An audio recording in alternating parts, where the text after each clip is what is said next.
നമസ്കാരം. പ്രധാന വാർത്തകൾ.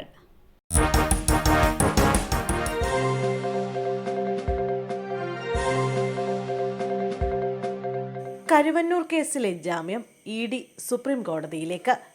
കരുവന്നൂർ കേസിലെ പ്രതികൾക്ക് ജാമ്യം നൽകിയ കോടതി ഉത്തരവിലെ പരാമർശങ്ങൾക്കെതിരെ ഇ.ഡി. സുപ്രീം കോടതിയിലേക്ക്.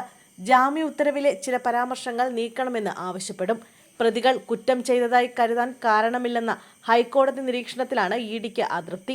ഹൈക്കോടതി ഉത്തരവിലെ പരാമർശം കേസിലെ വിചാരണയെ അടക്കം ബാധിക്കുമെന്ന് വിലയിരുത്തലുണ്ട്. എന്നാൽ ജാമ്യം നൽകിയതിനെതിരെ അപ്പീൽ നൽകാൻ ആലോചനയില്ല. CPM നേതാവ് PR അരവിന്ദാക്ഷന്റെ ജാമ്യ ഉത്തരവിലാണ് ഹൈക്കോടതി സിംഗിൾ ബെഞ്ചിന്റെ പരാമർശമുള്ളത്. പത്തനംതിട്ടയിൽ പറമ്പ് വൃത്തിയാക്കുന്നതിനിടെ തലയോട്ടി. പോലീസ് സ്ഥലത്തെത്തി അന്വേഷണം ആരംഭിച്ചു. പത്തനംതിട്ടയിൽ സ്വകാര്യ വ്യക്തിയുടെ പറമ്പ് വൃത്തിയാക്കുന്നതിനിടെ തലയോട്ടി കണ്ടെത്തി. മനുഷ്യന്റെ തലയോട്ടിയെന്നാണ് സംശയിക്കുന്നത്. പത്തനംതിട്ട മലയാലപ്പുഴ പൊതിപ്പാടിൽ ഇന്ന് രാവിലെയാണ് തലയോട്ടി കണ്ടെത്തിയത്. ഏറെക്കാലമായി കാട് പിടിച്ചു കിടന്ന സ്ഥലമാണിത്. ഇവിടെ കാട് വെട്ടി വൃത്തിയാക്കുന്നതിനിടെയാണ് തലയോട്ടി കണ്ടെത്തിയത്. സംഭവത്തെ തുടർന്ന് പോലീസ് സ്ഥലത്തെത്തി. കൂടുതൽ പരിശോധനയ്ക്കായി തലയോട്ടി ഫോറൻസിക് അധികൃതർ കൊണ്ടുപോയി. സ്ഥലത്ത് പരിശോധന നടത്തുമെന്നും അന്വേഷണത്തിന് ശേഷമേ കൂടുതൽ കാര്യങ്ങൾ വ്യക്തമാവുകയുള്ളൂ എന്നും പോലീസ് അറിയിച്ചു. കണക്കിൽപ്പെടാത്ത പണം കണ്ടെടുത്തു. നടൻ കെ മണികണ്ഠന് സസ്പെൻഷൻ. കണക്കിൽപ്പെടാത്ത പണം കണ്ടെടുത്തതിന് പിന്നാലെ മോട്ടോർ വാഹന വകുപ്പ് ഉദ്യോഗസ്ഥനും നടനുമായ കെ മണികണ്ഠന് സസ്പെൻഷൻ. അനധികൃത സ്വത്ത് സമ്പാദന കേസിൽ വിജിലൻസ് കേസെടുത്ത സാഹചര്യത്തിലാണ് അന്വേഷണ വിധേയമായി സസ്പെൻഡ് ചെയ്തത്. ഒക്ടോബർ 29 ഒറ്റപ്പാലത്തെ വാടക വീട്ടിൽ വിജിലൻസ് നടത്തിയ പരിശോധനയിലാണ് നടന്റെ പക്കൽ നിന്നും കണക്കിൽപ്പെടാത്ത 1.90 ലക്ഷം രൂപ പിടിച്ചെടുത്തത്. അനധികൃത സ്വത്ത് സമ്പാദനത്തിന്റെ നിരവധി രേഖകളും തെളിവും അന്വേഷണ സംഘത്തിന് ലഭിച്ചിരുന്നു. കളർകോട് അപകടം. ലക്ഷദ്വീപ് ആന്ത്രോത്ത് സ്വദേശിയുടെ സംസ്കാര ചടങ്ങുകൾ നടത്തി.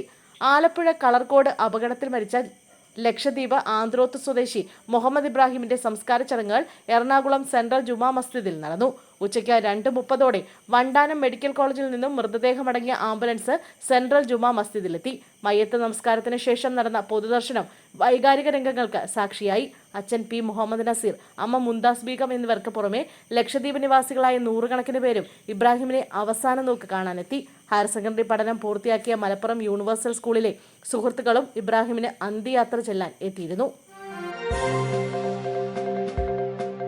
നിയന്ത്രണം വിട്ട കാർ കുളത്തിലേക്ക് വീണു. വിദ്യാർത്ഥിക്ക് ദാരുണാന്ത്യം.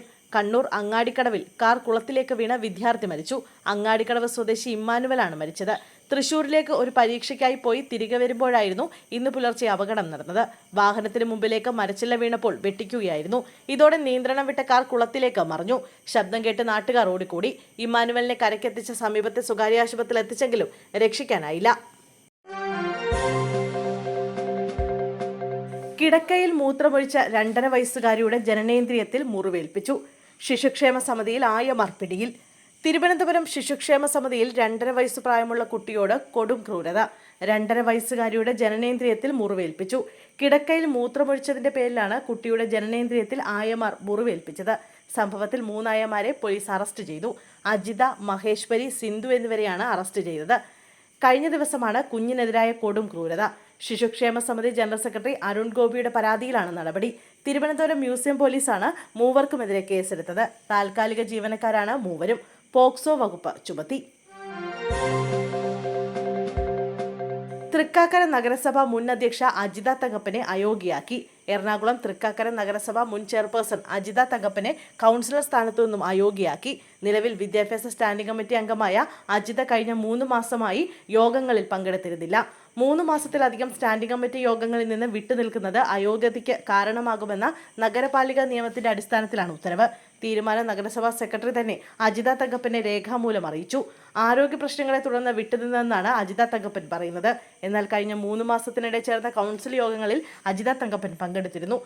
ഇതുകൂടി പരിഗണിച്ചാണ് സ്റ്റാൻഡിംഗ് കമ്മിറ്റി യോഗത്തിൽ നിന്നും മനഃപൂർവ്വം വിട്ടുനിന്നതിന് അയോഗ്യയാക്കിയത്. അച്ഛന് പിന്നാലെ മകനും. മധു മുല്ലശ്ശേരിയുടെ മകൻ മിഥുൻ മുല്ലശ്ശേരിയെ ഡിവൈഎഫ്ഐയിൽ നിന്ന് പുറത്താക്കി. CPM ജില്ലാ നേതൃത്വത്തിനെതിരെ രൂക്ഷ വിമർശനം ഉന്നയിച്ച മംഗലപുരം മുൻ ഏരിയ സെക്രട്ടറി മധു മുല്ലശ്ശേരിയുടെ മകൻ മിഥുൻ മുല്ലശ്ശേരിയെ ഡിവൈഎഫ്ഐയിൽ നിന്ന് പുറത്താക്കി.